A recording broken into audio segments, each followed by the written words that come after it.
Showing the video now.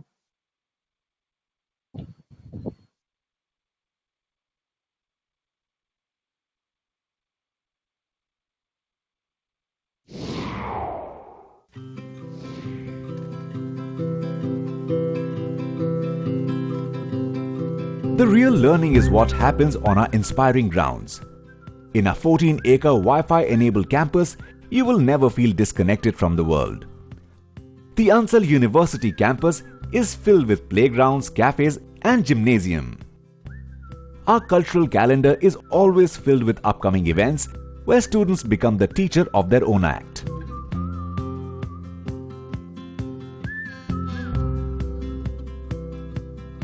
With our prime location, it is very easy for the students to commute through metro and college buses. The on-campus boys and girls hostel gives you a feeling of home, a place where friendship is formed for life.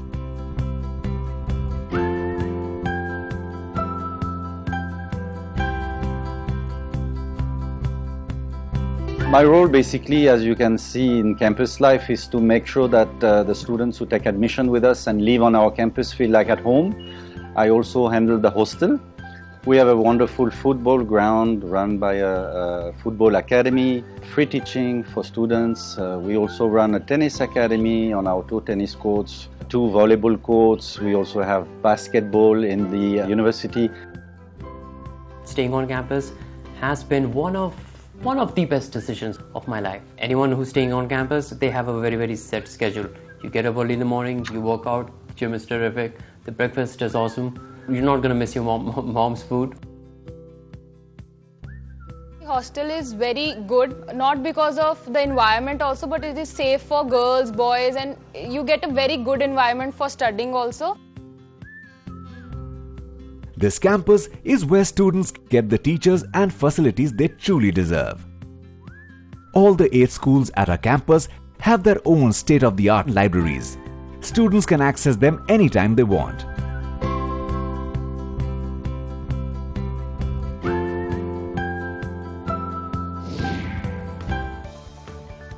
A student is often recognized by the name of the institution associated with his education, and I feel proud to be a student of School of Law, Ansal University.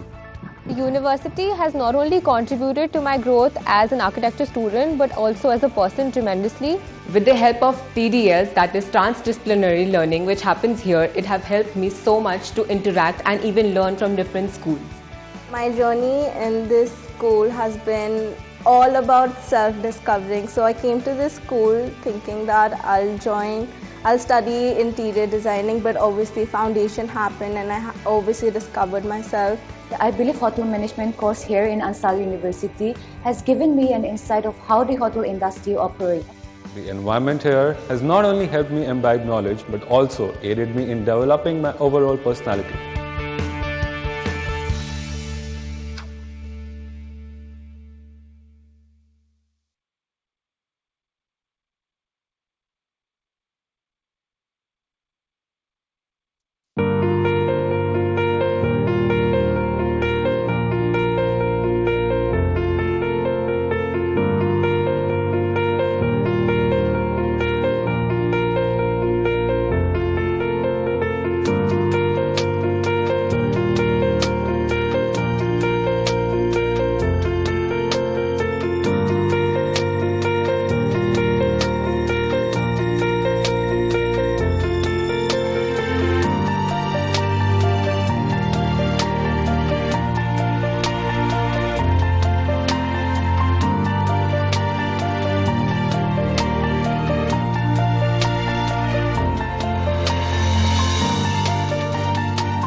Welcome everyone.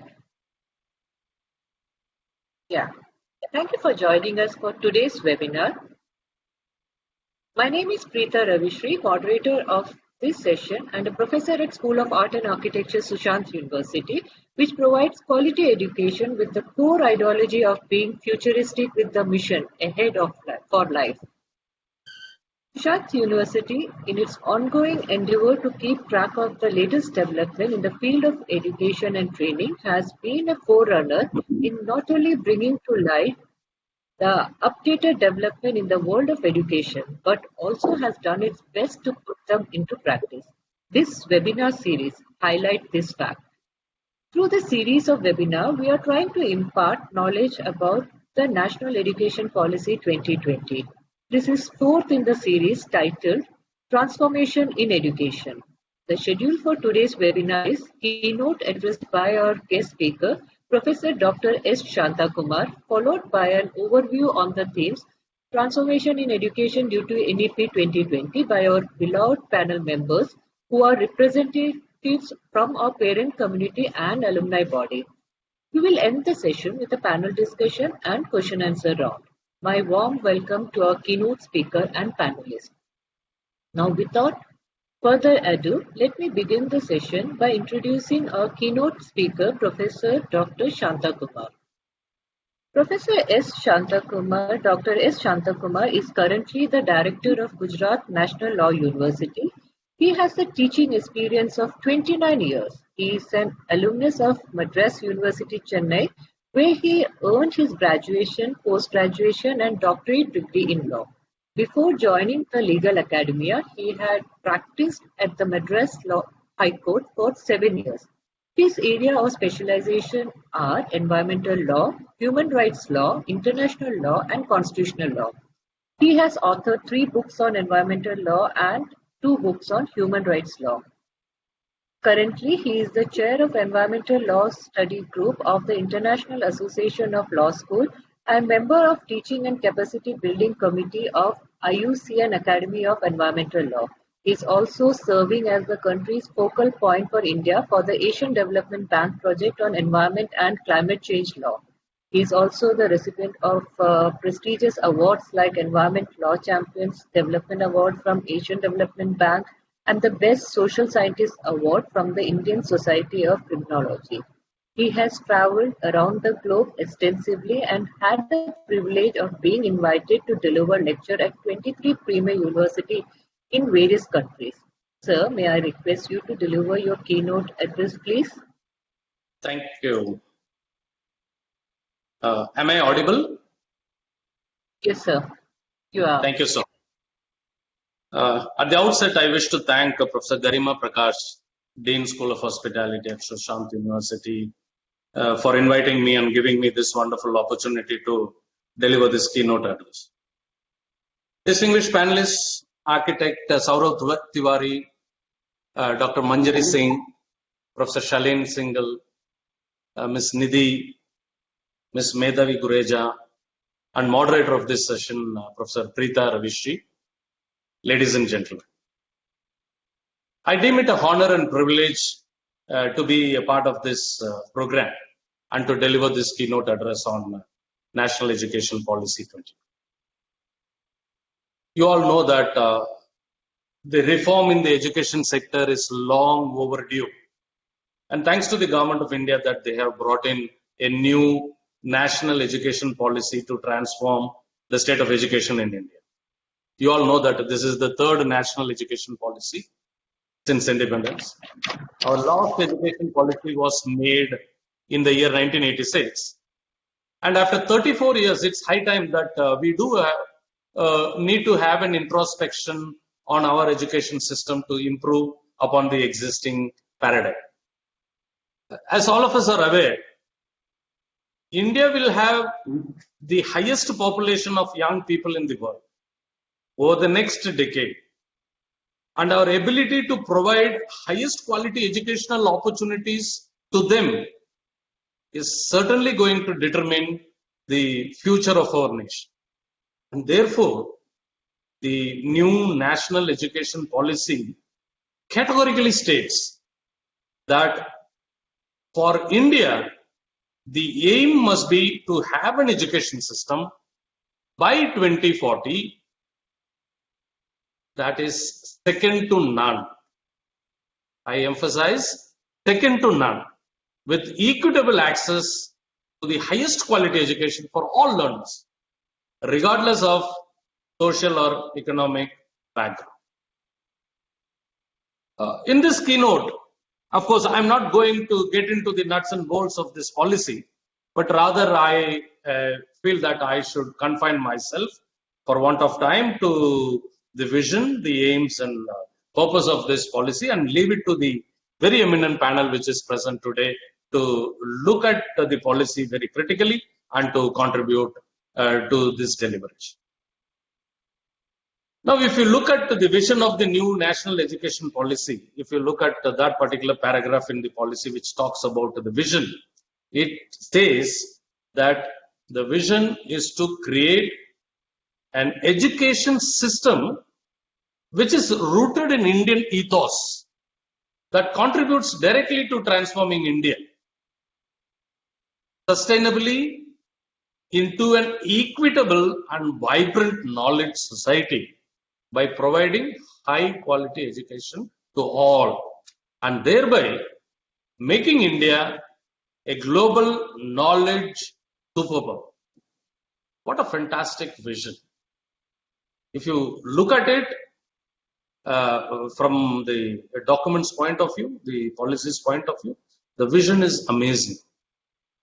And in fact, this policy envisages that the curriculum and pedagogy of our institutions must develop among students a deep sense of respect towards the fundamental duties and the constitutional values, bonding with one's country, and a conscious awareness of one's roles and responsibilities in a changing world. The vision of the policy is to instill among learners a deep-rooted pride in being Indian, not only in thought, but also in spirit, intellect, and deeds, as well as to develop knowledge, skills, values, and dispositions that support responsible commitment to human rights, sustainable development, and global well-being, thereby reflecting a truly global citizen. In fact, why suddenly we need to have a national education policy?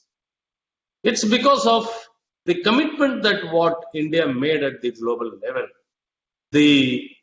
For example, the global education development agenda, which is reflected in goal 4 of the 2030 agenda for sustainable development, which was adopted by India in 2015, it seeks to ensure inclusive and equitable quality education and promote lifelong learning opportunities for all by 2030. This is a commitment India has accepted for itself before the global community. And such a lofty goal will certainly require the entire education system to be reconfigured to support and foster learning so that all of the critical targets and goals of the 2030 agenda for sustainable development can be achieved. You all know that the world is undergoing rapid changes in the knowledge landscape, with various dramatic scientific and technological advances such as big data, machine learning, artificial intelligence.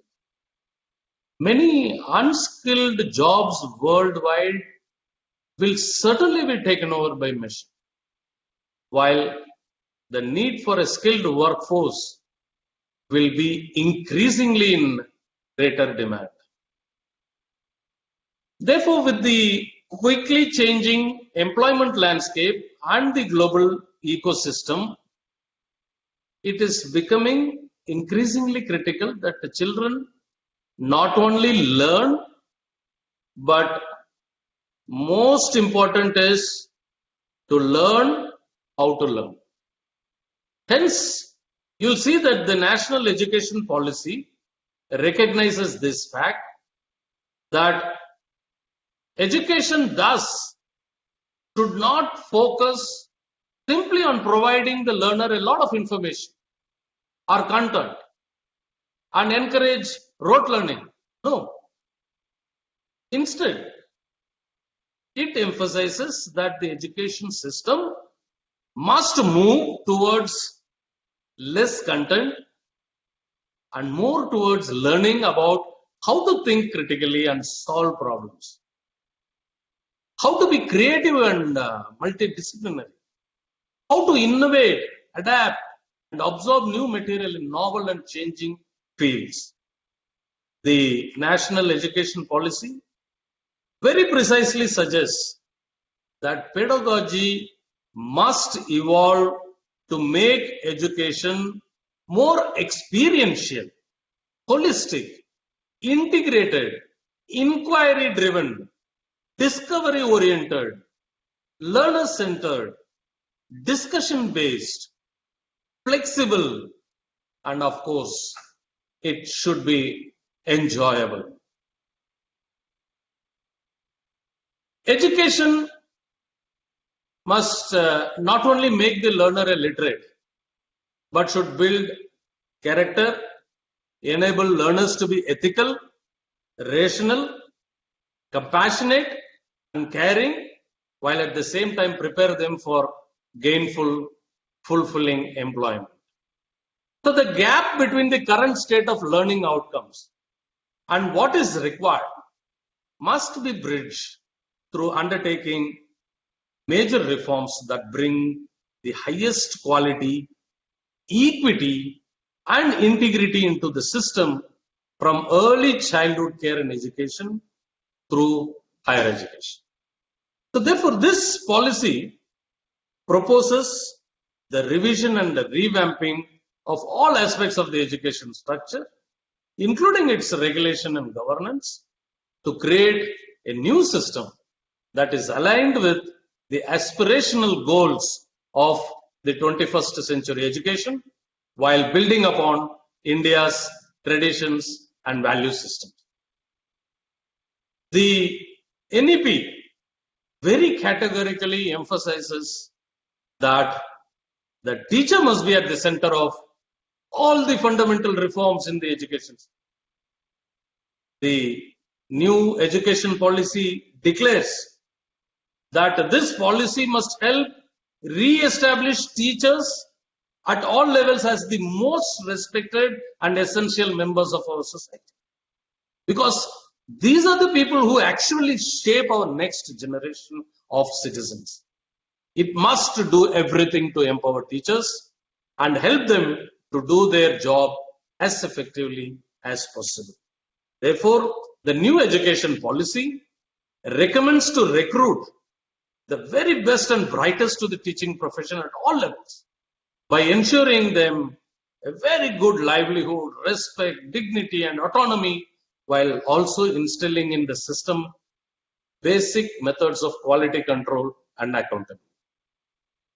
The new education policy recognizes that education is a great leveler and is the best tool for achieving economic and social mobility, inclusion, and equality, and hence it must provide to all students, irrespective of their place of residence, a quality education system with particular focus on historically marginalized, disadvantaged, and underrepresented groups.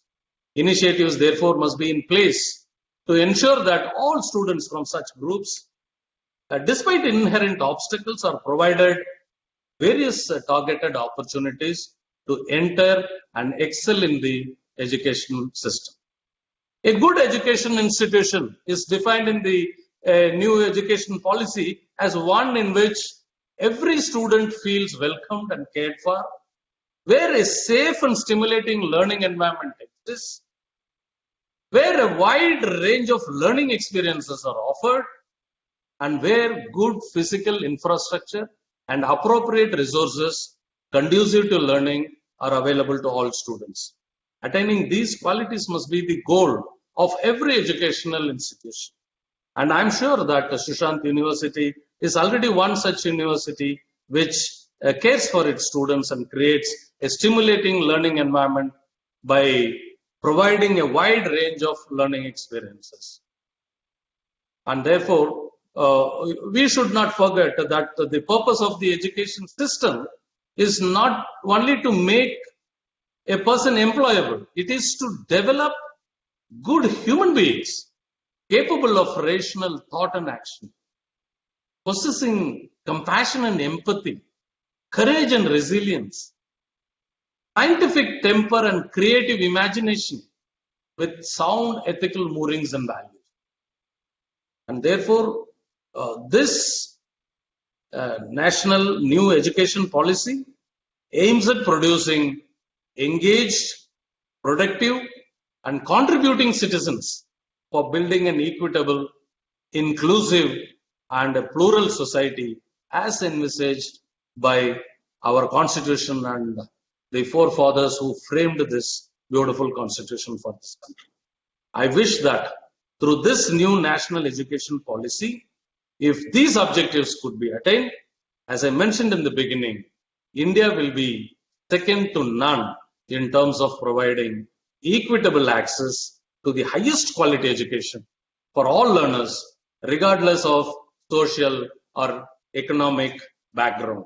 We have a very, very distinguished and eminent panel today to discuss the issues and challenges associated with the implementation of the new national education policy to transform the education system and to transform India.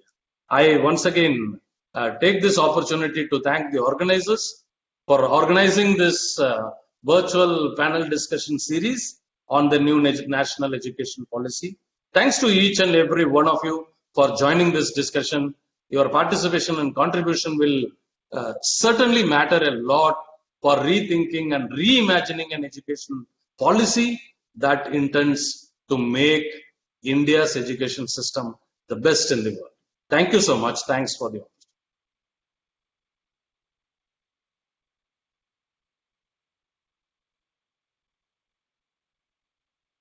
Yes, Preetha, you were like on you mute. said, Sushant University. Oh, sorry. Okay, You'll have thank to you, sir. start Thank you, again, sir, please. for your. Yeah, okay, okay. Am I audible now? Yeah, hello. Yes, you are. Yes, you are now. Okay, okay. Thank you, sir. Thank you, sir, for your valuable insight on transformation in education through NEP. And yes, sir, Sushant University does provide a stimulating learning environment not only to its students but also to the teachers and the staff and everyone. So yeah, so now moving forward, let me introduce you all to our first panelist, who is part of our parent community, Dr. Madhuri Singh. Dr. Madhuri is an associate professor in the Department of English at Keshav Mahavidyalaya, University of Delhi. She has been associated with the college since 1995. She graduated from the Indraprastha College for Women, Delhi University, and completed her post-graduation from St. Stephen College, University of Delhi. She then earned her MPhil degree from the Department of English, University of Delhi, and went on to complete her doctorate in food studies from Guru Gobind Singh Indraprastha University. She has shouldered many responsibilities in the college, including being the chairperson of the Women Development Cell, teacher coordinator, Rotaract Club, teacher in charge of the Environment Club. She has been the chairperson of the college complaint committee for more than a decade. She has also been the head of the Department of English since the inception of the college. Her interest in discourses of social justice informed her academic perspective. She too have extensive publication around Indian literature, cultural studies and food studies. Over to you, Dr. Madhuri Singh. Thank you so much, Professor Preetha, for that introduction. I would like to begin by thanking Sushant University, especially Professor Vibhuti Sachdeva, for giving me this opportunity to be part of a discussion on this most relevant and critical topic of the new education policy. I would like to begin by borrowing a page from Delos Commission's 1996 report on education to iterate the 4 cornerstones of education, which are learning to know, learning to do, learning to be, and learning to live together. Our choices about education need to be ultimately determined by our desire about what kind of society we wish to live in. And there could not be a better time than the present pandemic-ridden time for the new education policy to validate this sentiment. Change the slide, please. The new Education Policy 2020, which has come after a long gap of 34 years, attempts to incorporate all this into its framework. It proposes to change the entire paradigm of education ecosystem at all levels of goals, pedagogies, and outcomes. The vision of the new education policy itself states, and I quote, "This national education policy envisions an education system rooted in Indian ethos that contributes directly to transforming India, that is Bharat, sustainably into an equitable and vibrant knowledge society by providing high-quality education to all and thereby making India a global knowledge superpower." Truly, the route to empowering ourselves and educating ourselves lies in our recognition of our Indianness. Next slide, please. One of the aims of the policy is very well stated, and that is that well-being should be a core goal of education. It recognizes the need to develop more than only academic skills to face the challenges which lie ahead. We must inculcate resilience amongst the learners to face and overcome adversities. We need to bring the human quotient back into education. Education should enable learners to inculcate knowledge, skills, and attitudes, values, and agility to adapt to a rapidly changing world. So, along with learning for knowledge and application of it in the workforce, we also need to teach learning to live together. Next slide, please. In order to overhaul the fragmented nature of India's existing higher education institutions, the policy has stated that we must transform our universities and colleges into large multidisciplinary universities, colleges, and higher education institutional clusters and knowledge hub. Its increased emphasis on research and critical thinking will help learners to focus on the application of a few core concepts rather than learning by rote of a vast syllabus, and also encourage them to become self-motivated learners. This is along the lines of our ancient institutions like Takshashila and Nalanda universities, which were multidisciplinary hubs of learning. And truly, as has been said by a philosopher, a society which is able to look deep into its past can look far into its future fruitfully. Next slide.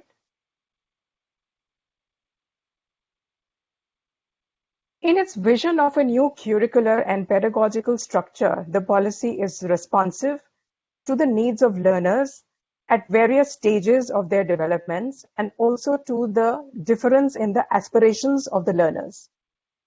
The multiple exit and re-entry options will lead to a liberal education in future and save our youth from unnecessarily running after redundant degrees.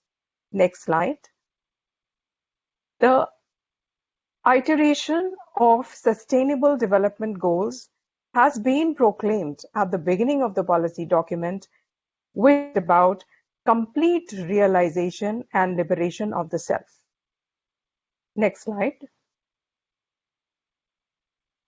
The policy's emphasis is on flexibility for students, and this is further strengthened by the setting up of an academic credit bank, which will store academic credits for the students, which they can earn by taking courses from various recognized higher education institutions. For students, credit transfer across universities to find the best fit would be a much desired relief from the suffocating compartmentalization of access. Next slide. The modes of delivery would incorporate increase in access, equity, and inclusion through a range of measures, including open schooling, online education, and open distance learning. It is also keeping in mind the needs of learners with disabilities and instituting substantial increase in scholarships at private and philanthropic universities for disadvantaged and underprivileged students. Next slide. The National Education Policy 2020 focuses on promoting India as a global study destination which can provide premium education at affordable costs. High-performing Indian universities will be encouraged to set up campuses in other countries, and similarly, select foreign universities will be permitted to operate in India. Global research collaboration and student exchange programs will be promoted, and credits acquired in foreign universities will be permitted to be counted for award of degree. A National Education Technology Forum will be created, which will be for free exchange of ideas on the use of technology to enhance learning, planning, and administration. So there is a lot of synergy which is going to be created at multiple levels. Next slide. The policy has formulated Higher Education Commission of India as an overarching regulatory mechanism. This will be supported by 4 verticals and set to function as one single regulator for higher education sector, including teacher education. The promised light but tight regulatory framework will ensure integrity, transparency, and resource efficiency of the education system through audit and public disclosure. Next slide. The National Education Policy 2020 is an important step in transforming India into a knowledge hub through the 5 pillars of access, equity, quality, affordability, and accountability. The road ahead is challenging, but the educational transformation embedded in the new education policy envisages a population which is enabled with innovative thinking and geared towards research-oriented skills required by the local market. I once again thank the organizers for organizing this webinar and giving me an opportunity to participate in it. Thank you so much.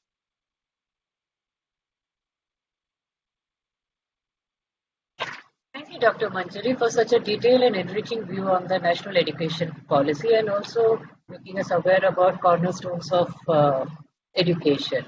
Moving on to our next panelist, Ms. Medha Sethi, again from our parent body. She is a professional storyteller. She has been in this field from last 8 years. She is an expert in conducting storytelling sessions for children. She is trained by Geeta Ramanjan, who is the founder of Khathalia International Academy of Storytelling, Bangalore. She is also a kids coach and an energy healer to help mind, body, soul integration in children as well as adults through storytelling, creating engaging and safe learning environment. She is a visiting faculty at Manusmriti School, Faridabad. She is responsible for creating pre-primary curriculum and teachers training programs at various schools in NCR. She is also a body physics therapist and a space cleaning coach, wherein she conducts mindfulness workshops and heals and helps shift people's energy from fixed mindset to growth mindset. She is the founder of Reading Eyes Book Club. Ms. Nidhi, would you like to share your thoughts on anything? Yes, thank you so much for that introduction, Ms. Preetha Ravisree. I being working in the field of education from the point of view of children from the age group of 3 to 8 years. So from my point of view, I would like to actually evaluate this policy because education, I believe, is not about loading a child with information, also to develop the body and the mind to the highest possibility capability. So in short, a holistic approach, a wellness approach, an emotional approach also. So the new education policy announced after 34 long years has taken many steps in this expected to transform the education system. Allocation of 6% of the GDP to education, importance of especially the vocational courses, and the standardization of Indian sign languages, that are the some of the highlights of the new education policy. And especially when I'm really working with the specially challenged kids, in that area, when I see this policy, a tremendous affordable policy in that direction, However, what attracted me is as part of the regular, health checkups, mental health checkups are also included. Earlier we used to have proper health checkups, but there never used to be mental health checkups in the curriculum. This new policy of education is still in its budding stage, but the very thought of monitoring the psychological well-being of the student is to be appreciated. For health is not limited to the concept of mere physical well-being. The current 10+2 system to be replaced by a new 5-3-3-3-4 curricular structure, and especially corresponding to the 3 to 8 years. This is the foundation age, and I work with this age group. So it will definitely bring the uncovered age group of 3 to 6 years under the school curriculum, and which has been globally recognized as the crucial stage of development for the mental faculties of a child. This is the age where their mind is actually programmed for adulthood challenges. The emphasis on mental health is definitely, I would rate, the best policy so far. As Professor Shanta Kumaran was saying, this policy is going to be second to none, when we'll be talking about 2040, regardless of all social and economical conditions. Definitely. So it will bring the uncovered age group of 3 to 6 under school curriculum, and this is the age where their mind is actually programmed for adulthood challenges. So the human mind thinks both emotionally and rationally right from birth. Adulthood, child undergoes progressive stage of developments with cultural and social and environmental factors, actually contributing to their mental development. So many schools, I've been visiting faculty to many schools internationally also. And in this program, I went to South Korea especially. And where I've noted, the psychological well-being of the students were periodically done. And the same is reported back to their parents. Quarterly report cards were done, especially for the psychological analysis of children there. So in this way, the emotions and the emotional need of the child are taken care in this policy. And in our country, believe me, if this is implemented, we would be able to address the issues of the children and counsel them appropriately. Issues disturbing students range from so much these days. Less marks, not getting proper sleep, several issues related to domestic issues. Because I, being a child coach, I face all these problems every day. Anger management issues, not able to focus. They want to choose some subjects. Parents focus on choosing other subjects. All the dilemma, parent pressures. It's difficult for children to explain what they are going through. But psychologists, when serves with the parents, teachers, and themselves as the child develops, more complex emotions are involved here. So what I feel is that this policy is actually focusing on the emotional well-being also. So particularly welcoming to focus on the use of technology, seamless learning, holistic, multidisciplinary education, and that too from the undergraduation level. That is wonderful. So the attempt to own a child from the foundation age, 3 years, 6 years, brings our new education policy at par with the global developed nations. So this is going to be a game changer for the future of the education system in India. Multidisciplinary colleges in every district by 2030 will definitely encourage liberal arts education to a great extent. That's what I personally feel, when I look about the mental health well-being of the children around. And thank you, Sushant University, and thank you, Ms. Preetha Ravisree. for inviting me. Yeah. Thank you, ma'am. Thank you for sharing your views on NEP and the way you have interpreted it and decoded it, where you have brought in the subject of mental health checkup, which is a important aspect in the NEP. So yeah, that's was really great to know that. Now let's move on to our next speaker, Professor Dr. Shaleen Singh. Professor Sh- uh, Professor Shaleen Singhal is the Dean, Research and Relationship at Teddy School of Advanced Studies. He has been a visiting Fulbright Fellow at the Yale University in 2018. Dr. Singhal is a Fellow of the Higher Education Academy UK and a member of the Global Urban Competitiveness Project Council US.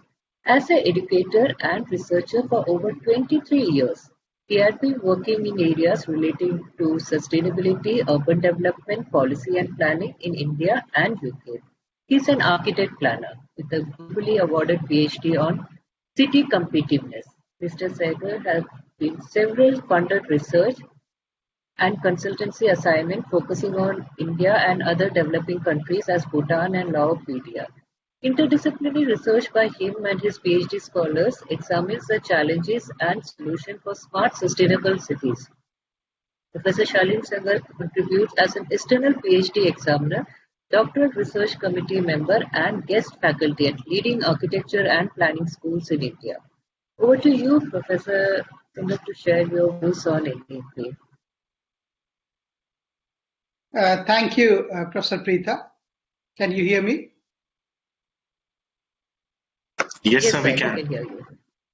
Okay. I would like to first of all thank Sushant University for providing this opportunity for me to share my thoughts, and specifically to Professor Tanaya and Professor Preetha for this interesting webinar being organized over the last couple of days, I understand, by the Sushant University on a very pertinent theme and the most important topic that we have for the country today, the new national and the revised national education policy. I understand that the premise here has to be that if we are able to make any progress from literacy to enlightenment, that will be the one of the goals that we are able to achieve. And keeping that in mind, the first thing is, of course, to enhance our literacy itself. I understand that the NEP actually draws our attention to some of the key areas. For example, one is the aspirational, which is for India to become the global knowledge power, which has also been mentioned by Professor Shanta Kumar in his opening address. And we understand that by 2040, of course, this is a big goal that is certainly aimed to be achieved through this policy, but is a goal that in which we can certainly make some meaningful change and transformation if we bring our acts together. It also actually implies, my understanding is that it is opening up of our education sector to the world. This we can draw parallels of what happened in early 90s when we opened up the economy itself. There were multiple dilemmas that the country had. There are multiple discourses that we have in terms of pros and cons towards that. Certainly, that was a time that we were opening the economy with the freedom or the fear at the same time that our natural resources will be extensively consumed while we open up the economy and the country's resources for more trade and consumption. However, in this case, I understand that here we are aiming to consume the knowledge. And this opening up and partnerships and collaborations with any of the international players, I would say, in this market or in this domain of higher education, there would be certainly, there are certain dilemmas that what will happen to the local institutions, while our main objective here is consumption of advanced knowledge. So which means certainly that this opening up and collaboration partnerships will help the country through its higher education institutions to achieve that goal. But for that, important is that we have to do our homework. We all, as higher education institutions, are students, so homework is critical. And for us as an institution, our homework is to get prepared. How prepared we are to derive some meaningful change from those kind of collaborations that are likely to happen, keeping in mind the goal, the long-term goal of making India a knowledge power. One of the keyword that is highlighted also again from this NEP 2020 is the focus on multidisciplinarity.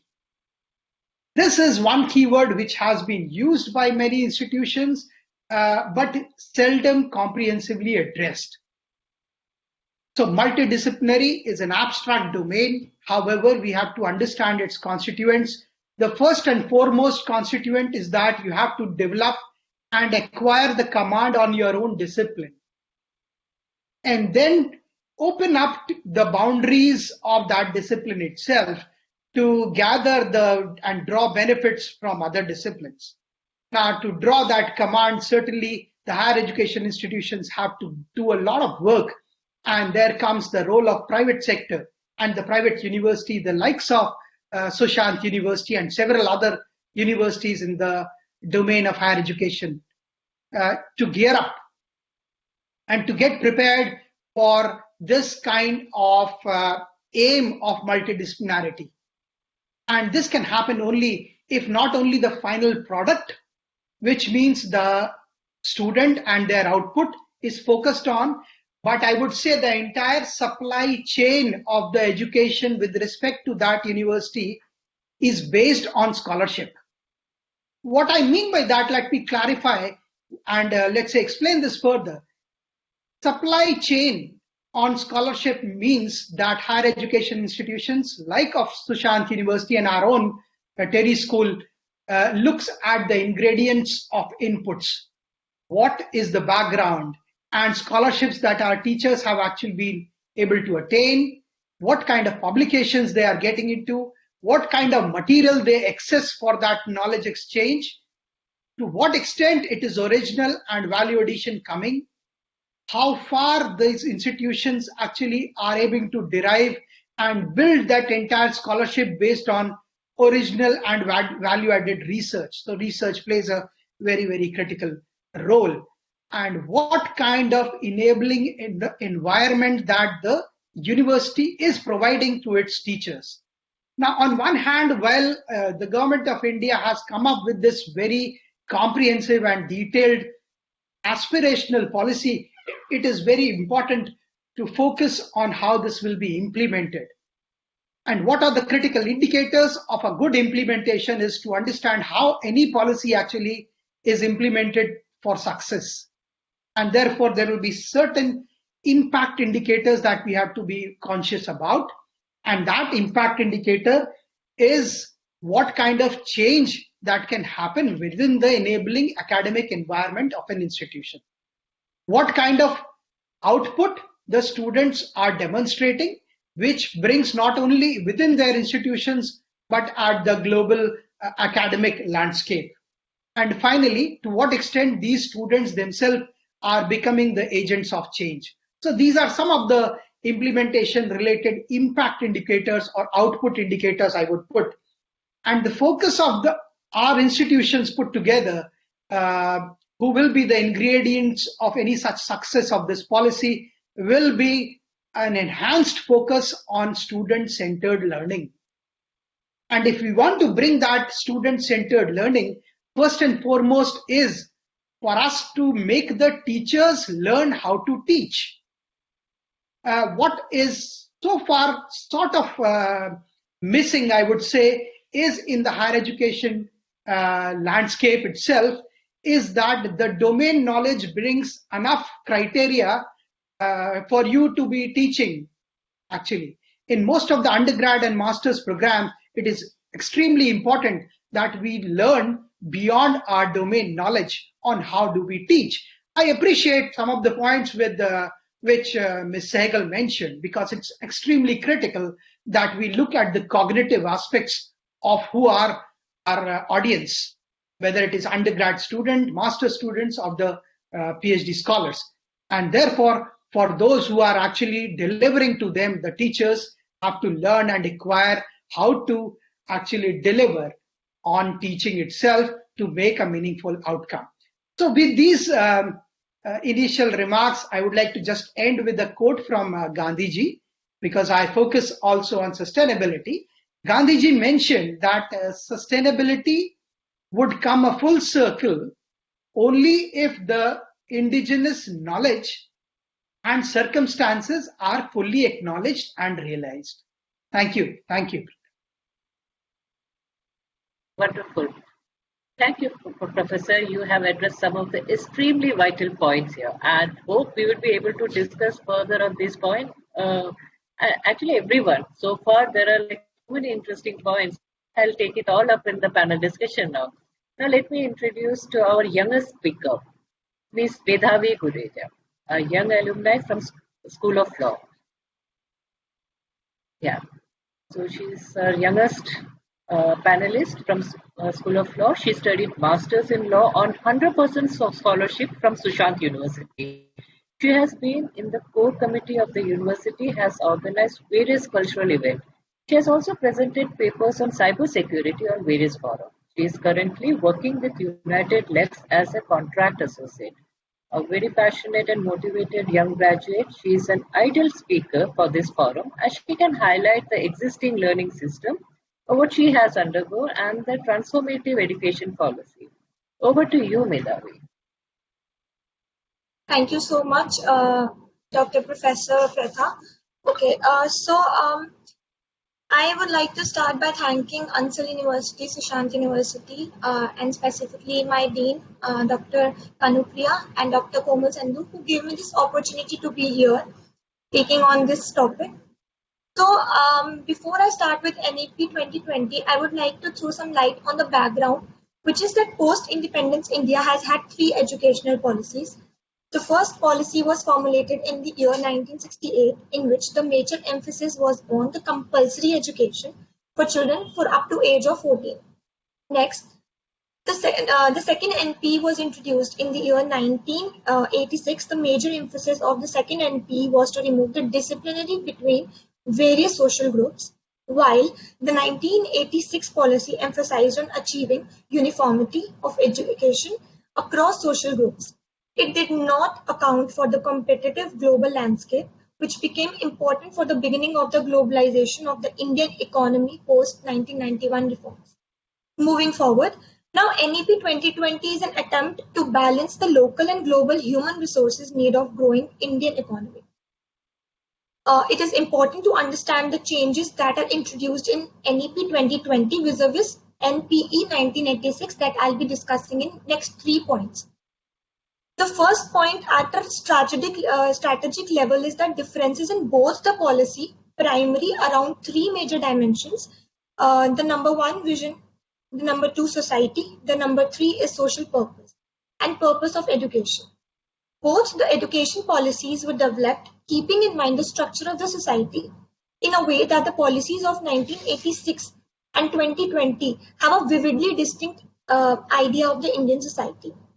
Given that in 2020, most of the organizations have reached maturity and have critical interior. NEP 2020 focuses on augmenting the individual capacity and achieving excellence in the field of your choice by providing customizable options for education while hoping to reduce the regulation via provision of more internal autonomy of institutions. Now, the second point of difference is where in respect of social purpose, that is the NEP 1986 was geared towards providing standard education opportunities to various social groups. Therefore, its primary purpose was largely centered on the inclusion of disadvantaged groups, while the NEP 2020 retains the focus on social inclusivity. The NEP 2020 has a significant focus on the skill-based learning and employability arising out of it. This is evident from an increased focus on providing technical skills at various levels of those seeking secondary and post-secondary education. Thirdly, The difference lies in their understanding of the aims of education. The earlier policy stressed more about the understanding of the world and human life. According to NPE 1986, the aim of education is therefore namely the overall development of the human resource, international cooperation, and peaceful coexistence, development and socialism, secularism, and democracy.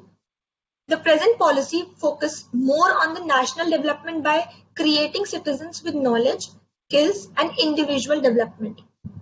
Specifically, the aim of the education as defined by NEP 2020 is to achieve the full human potential. Overall, NPE 1986 created a pool of education and trained human resources who contributed to value the chain, but NEP 2020 dreams of creating the human resource who will create value propositions. Within the implementation of the new NEP 2020, the Indian education system is poised to become closer to international standards. As we all know that the aim of NEP is to make India a global knowledge superpower. And the cabinet has also approved the renaming of the Ministry of Human Resource Development to the Ministry of Education, which is really good. I would like to conclude this by stating that NEP seeks to bring a holistic change in education system in India. Its success depends on will and way in which it will be implemented. Now, NEP 2020 is a good policy according to me, as it aims at making the education system holistic, flexible, multidisciplinary, aligned to the needs of 21st century and 2030 sustainable development goals. The intent of the policy seems ideal in many ways, but it is the implementation where lies the key to success. Thank you.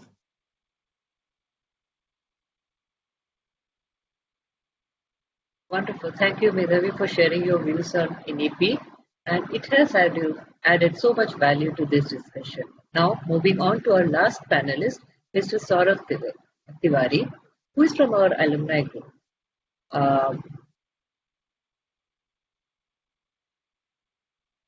Saurav is an assistant professor, currently working as an assistant professor at Department of Design at School of Planning and Architecture, Bhopal. He is a graduate from SSA Gurugram and ITC IIT Bombay. He is also a doctoral candidate at the Design Program, Indian Institute of Technology, Kanpur. For his ongoing thesis is Post-Colonial Design, History and Education in India.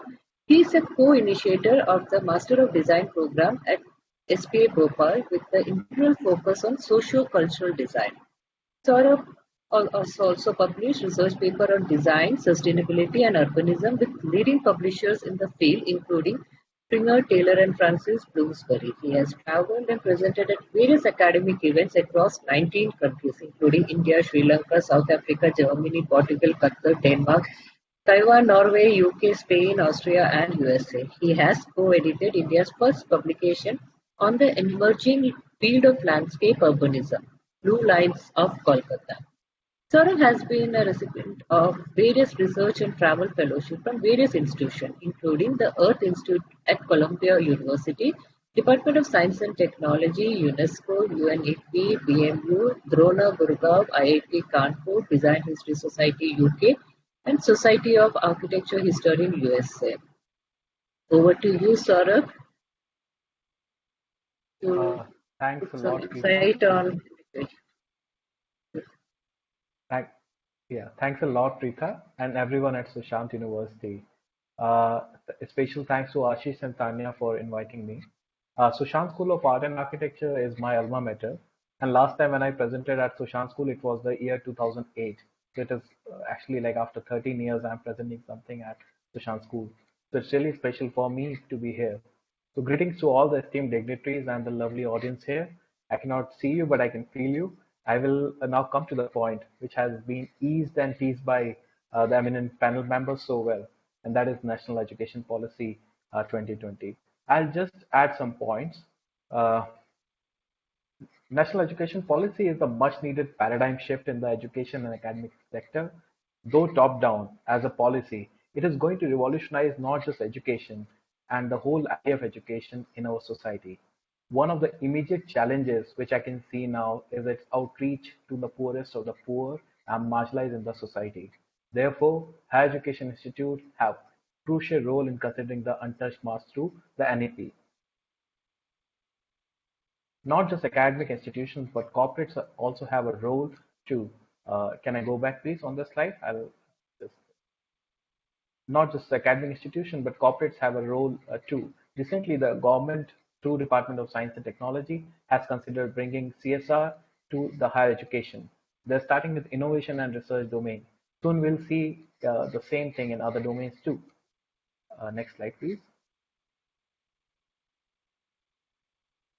The pandemic of COVID-19 and the post-operational frameworks which we are living in all the institutions have offered a pilot run to test the models for this new education policy. We're actually living in the labs of the speculation for new education policy. Inevitably, we are able to experience the pros and the cons of online education now, and are also realizing what more can be done on campus and on offline modes. I'm sure by the year 2020, which is the implementing year of the National Education Policy, institutions will be able to devise the hybrid and blended models. There will be a mix of online on-campus modes with structured and network approaches. For example, including the learner, educators, facilitators, and everyone involved. This will allow increasing the capacity of higher education at various levels. Next slide, please.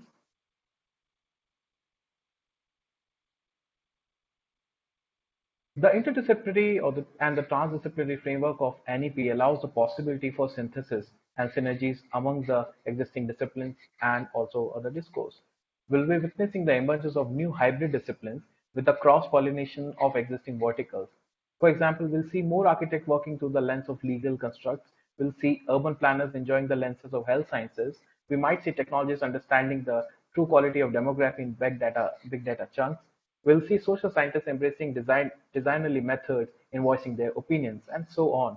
The national education policy and its operative framework should truly realize the interdisciplinary nature of the academic discourse. Next slide, please.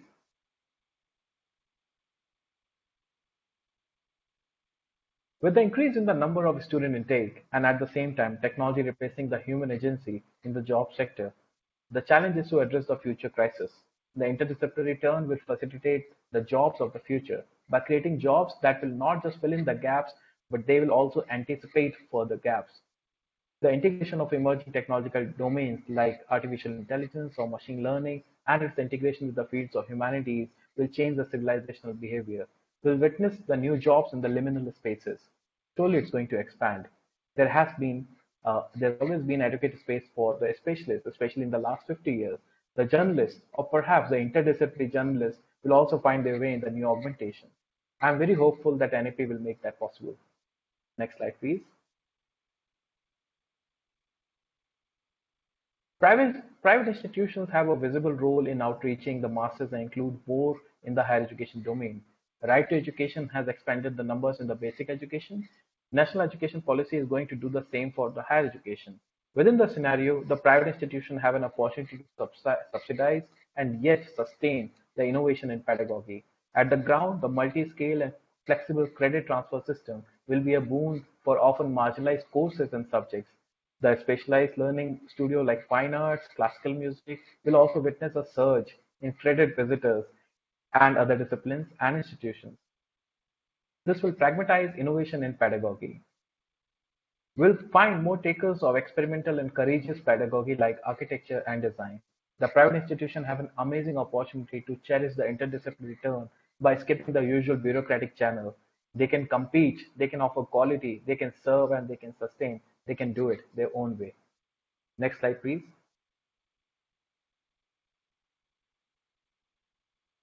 The creative mobility and the multiple entry-exit points will facilitate a surge in architecture, design, creative arts courses, especially in the foundation year of the design school will be in demand for the exciting variety of modules. Architecture, design, creative arts have been offering the experimental learning, which many disciplines are discovering now. There is an opportunity for the streams of our Indian cultural landscape, which can easily find spaces in envisioned credit points, be it threads of tangible or intangible heritage, or contemporary underground experiments. Architecture, design, creative arts have an upper hand in facilitating this inclusion. Next slide, please. National education policy reminds me of Gandhian Nai Talim, which focus on the aspects of experiential engagement. The stress on interdisciplinary approach with a critical balance of life skills, theories, and application resonates with the foundational ideas of Nai Talim. It offers choice of interdisciplinary and flexible engagement. It offers fields of innovation and decolonization. It offers on learning. It focuses on learning. I hope that national education policy offers not just education, it offers opportunities for deep and applied learning for sustainable and meaningful future. Thanks a lot for your kind attention. Over to you, Preetha. Thank you, Saurav. That was really interesting. It was amazing to hear you out. Like, you're talking about architecture and NEP, relating them. Everyone was explaining about, interdisciplinary learning, and you putting a picture, image there where you're cutting out, talking about architecture with law and urban planning with health science. I mean, very interesting take. And that I think all this session went so good. So much to learn here. So now we will start. I think we are ready to move forward and start our panel discussion. But before that, dear audience, we would like to hear from you too and would like to include your voice in the conversation. So ask questions, share comments, even challenge our ideas. You can use the chat box or the QA box to do so till you are preparing and typing and preparing your questions. Let me start my panel discussion with all our eminent panelists and the keynote speaker.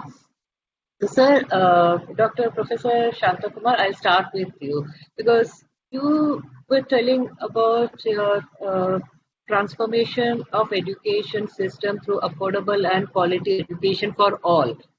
And you're all of you, most of you, were also talking it in terms with the Sustainable Development Goal 4. But we also envision increasing privatization of Indian higher education. So in such scenario, how do you think we can safeguard the quality and ensure affordability? One side we are talking about education for all, and then we are talking about privatization of Indian education system, and also bringing in lot of foreign players, foreign colleges to invest and start campuses here. So how do you maintain quality plus affordability? Can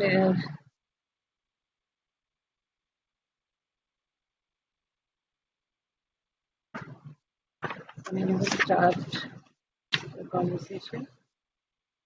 Dr. Shanta Kumar, sir.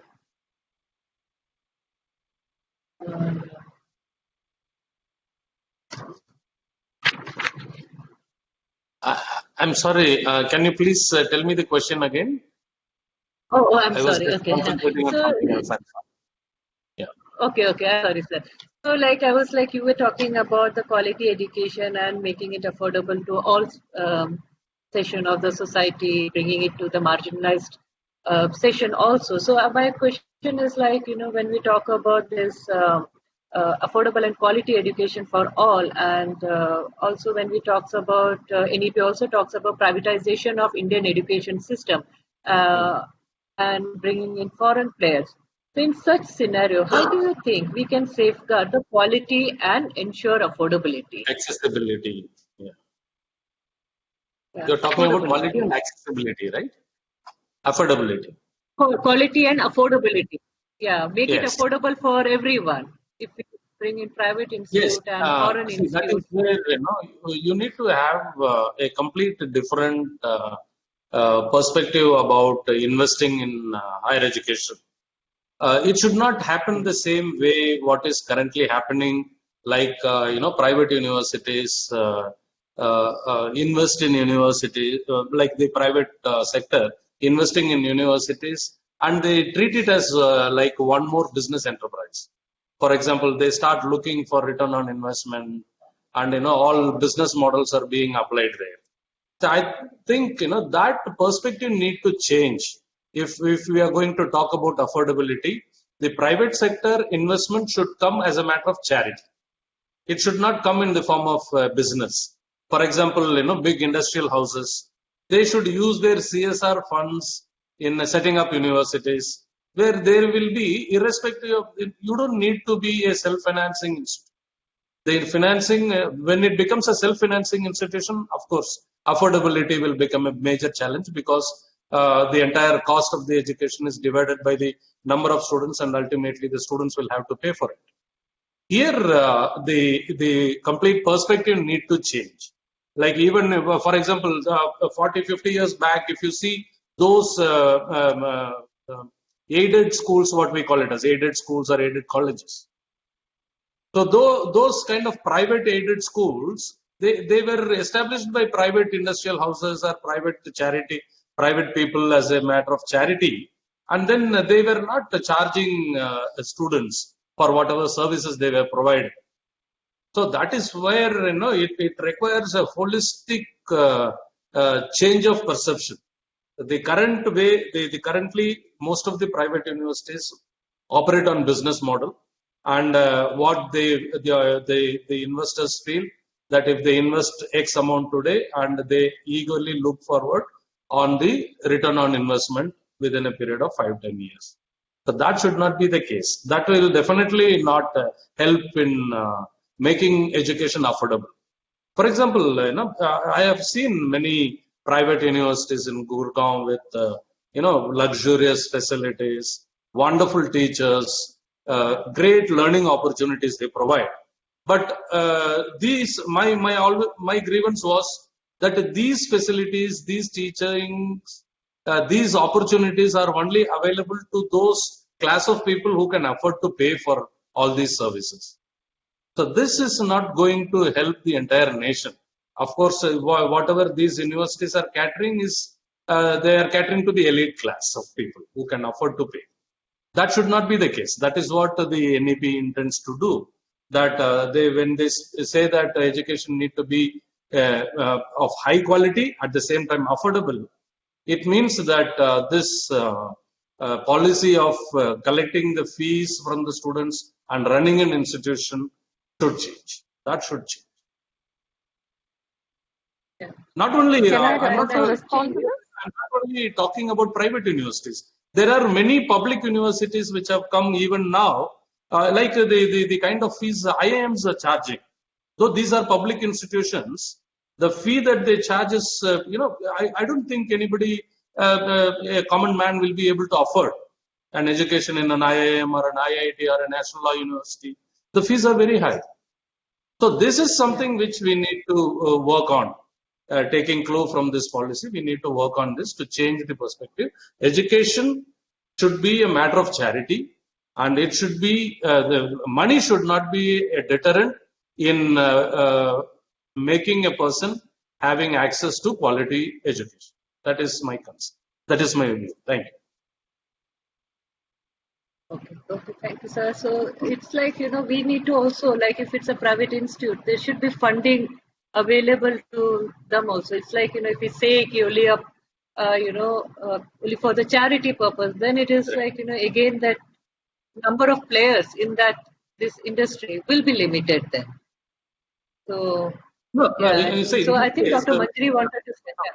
For example, an investor is investing in the university, creating infrastructure and all these things. But for the running expenditures, the recurring expenditures, you will have to look at, that is what we have been telling even the UGC, that they should not discriminate between public universities and private universities while giving grant. Ultimately, whatever money is spent is not spent on the university. It is spent on the students, the citizens, the common man who is going to be benefited. So that's what we keep discussing, that the UGC shall not discriminate between private universities and public universities when it comes to grants. And all this research funding should go to all the universities, irrespective of whether it is private or public. And these investors in these universities should also use their contact and network in mobilizing, crowd funds or mobilizing, corporate funding under the CSR project, because education is included in the permissible activity under the CSR category. So the industries, that 2% of those industries, you should get it from there and run the institution instead of burdening the student more and more with the increase in the expenditure that a university is spending on all this. That is where some kind of transformation is required. So, someone else was also trying to say something. Yes. Was it Dr. Manjuri or Dr. Yes, Manjuri, I was, You can. Professor Preetha. Yeah. I'd just like to join into the point that Professor Shanta Kumar has made. If you look at the history of Delhi University itself, in the very initial years, it was actually philanthropic business houses or Jesuit institutions or gurudwaras, which had founded so many colleges of the campus. And then later on, there is this aided and funded concept where the state is entering as a regulator and as a financial supporter. Having said that, you also raised the point about foreign universities and they are coming into the Indian education scene as a step towards privatization. My only limited point here is that not all foreign universities are going to be invited. They have specifically, I think, mentioned Ivy League or the very top-notch institutions. The intent and the aim there is that there should be a very, very meaningful, qualitative interaction and input and collaboration, which should be available to our own students within India. And it is also trying to arrest a kind of not just brain drain, but also financial drain. The Indian students provide upwards of tens of billions of dollars every year when they travel abroad to study. So the attempt is also to arrest some of that here. Thirdly, I would just like to say, as you were saying, that the state is talking about, NEP is talking about autonomous colleges. And it is within this domain that, things need to be looked at very, very carefully because the state cannot abdicate. If the state abdicates and creates an autonomous institution, then again, as mentioned earlier, there are going to be business models put. Then it is a rat race where the entire burden is going to shift to the students, and that is when the question of accessibility and equity and equality for everybody would enter the domain. Thank you. Thank you. That was again a very good point that been taken up. Dr. Shaleen, you would like to add to that, or shall we put to the next question? Just to complement that. Yes, sir. Just to complement that, while we are discussing actually to strike this balance, at the same time, when the private colleges or universities are coming with this high-end, expensive education, I think it is equally important that what value actually they are providing, and what kind of value addition in terms of scholarship, infrastructure, access, collaboration, network, etc., that the private universities are able to provide against the value that they charge. And for that, actually, it is extremely important for the users to be made aware. And that users is actually not the aspirant applicants, rather their parents, actually. They need to be knowing actually what exactly are they paying for. How can they derive the benefit for their scholars from what they are actually paying? And that's where I think private universities, when they are coming into picture, mostly are being discussed as a negative externality towards this education landscape, which is not the case. When private institutions come, or any private player coming, certainly the expected outcome is quality. That is expected. The expected outcome is also competition. If you are coming with that approach, you are not only responding to the market, but you are also trying to create a market. We can't deny with the fact that there is a parallel market existing of the private education.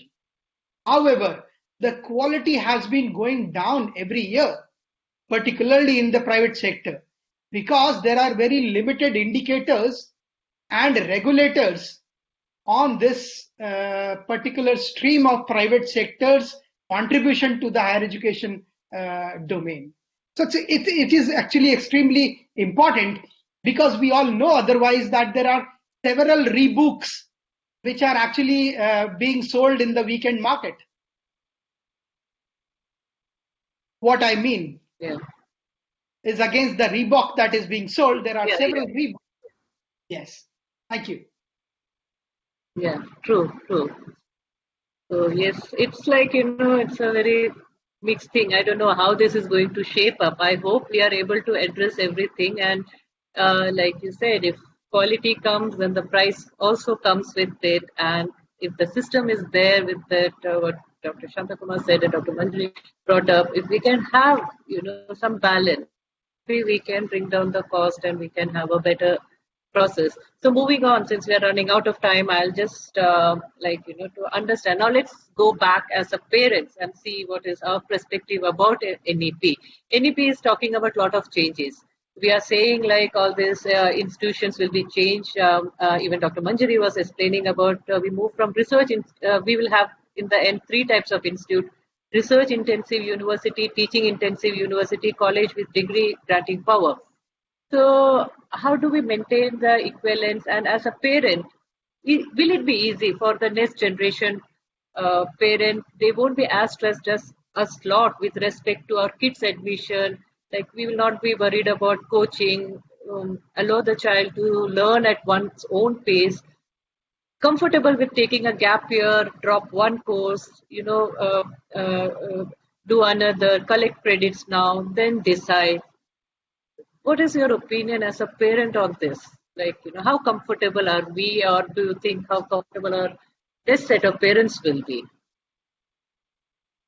Any of you parents can take up the question. Maybe you would like to address that because you are from, talking about the mental health and everything. When I look at this policy, currently, when my daughter passed 12th standard, so there was this haywire. She never wanted to go for a formal graduation.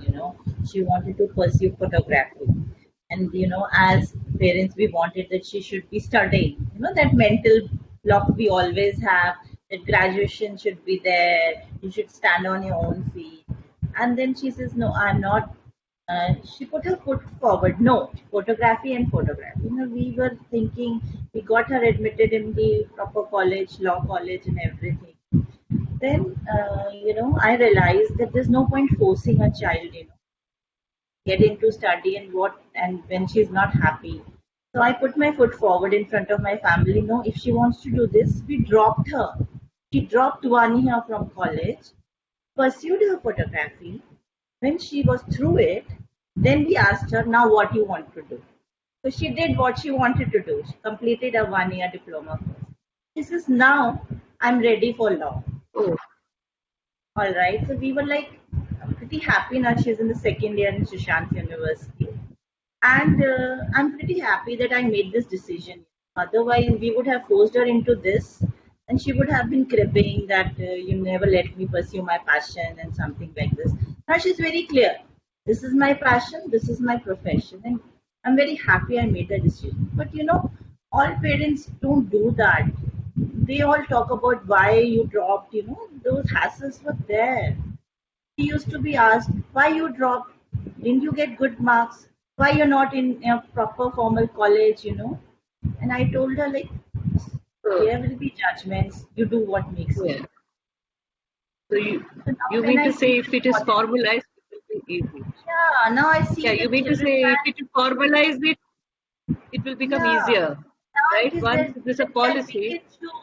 The way Mr. Saurav Tiwari said, an architect can look from a lens of a lawyer now. Wow, that would be amazing, And your teacher is not talking about her subject or his domain, A teacher is actually analyzing a student from other perspectives also. That would be amazing. That's what I think this policy is going to be. Wonderful change. Thank you. Yeah, So, Sarah, you want to I would like to add something to this? Yeah. Yes, I would like to add to Nidhi ma'am's elaboration. I think the credit bank system in this NEP allows or formalize that kind of mobility that one person can pick their own Sunday or own path on what they want to become. So I think it's an amazing framework. amazing framework for that. But it will take some time, because we are not just one country. We are actually multiple countries in India to change certain perceptions. Because when a student takes admission, let's say at SPA, that is School of Planning and Architecture, people think that the graduate will become an architect. And if you take an admission in a doctor school or law school, people think that you're going to become lawyer or doctor. So we are kind of limited by these definitions of very, very vertical kind of professions. But this NAP is going to facilitate, like I said, also certain transdisciplinary journeys or interdisciplinary collaborations. So in future, we are going to see some doctoral engineers or doctoral planners. We don't know, what those words will be. So parents don't need to be like very, very worried. I think it's an amazing framework for the flexibility. Okay. That's nice. That's wonderful to all the young parents. So, Dr. Shalin, you were going to say something, add to this discussion? I have sort of counterintuitive response to this. As far as parent stress is concerned, this policy cannot bring any change in India because of our inherent quality of parentship that we have in India. Fixed mindset. We all are into fixed mindset. We have been programmed like that, Yes. Having said that, just responding to a particular point of decision making by students. Actually, to be honest, I've heard this argument at several forums that we should allow complete flexibility for our kids actually to make those decisions. I think it is a role of a parent also, because you have gone through that experience, if not knowledge of a particular field. You have to bring forward and bring on table that background knowledge for the kids to make an informed decision. And we cannot leave it completely only on the students and our children to make a decision by asking them what exactly you want to do. They will never be knowing the details and the formal simulation of a complete career in itself. What a parent has to bring forward. Thank you. Yes, sir. You want to continue, please? Yeah, just one thing. Like there's a saying in India, in our country, that once you become an engineer, then you decide what you want to become. There's a popular saying, especially with the larger middle class. So you become an engineer, then you decide, okay, you want to do an MBA, or you want to be a film star, or you want to be a singer. So this NEP will allow that you kind need a of graduation choice degree at the very early level. Yes, at the very early level. You need all parents wants the child to do. Yes, sir. Professor Shaman. Yeah, I just wanted to add to this. As rightly said by Shalin, parenting is one big thing, which we need to take care. Suddenly, especially with the millennial generation, and now with the sudden booming of helicoptering parents, who hover around the kids.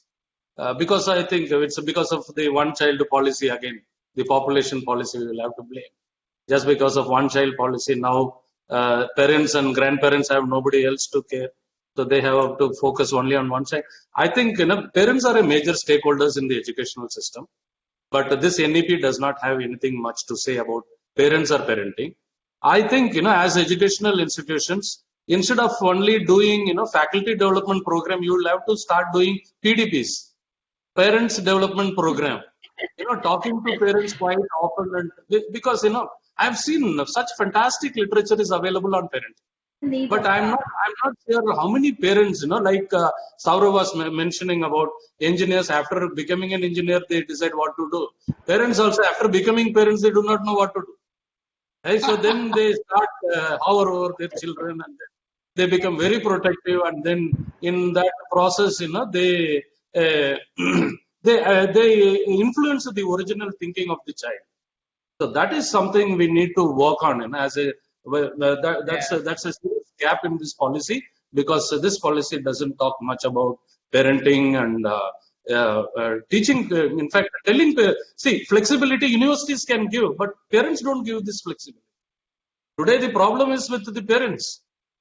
Right? Even I can see that even a PhD student, the father is writing on behalf of the PhD student, my daughter needs this, please give me this. I don't know why the PhD student who had gone up to the level of PhD, why not the student themselves approach the university authorities for anything? I don't know why. This shows, and especially I'm from south of India. I see that at least Delhi, Gurugram is far better in terms of parenting, at least in terms of giving freedom. I know my own sister, the way she tortures her kids at home, to make her study, there is no television, there is no internet, there is nothing, only books everywhere. And I feel, and she believes that that way her children will grow as a wise human being.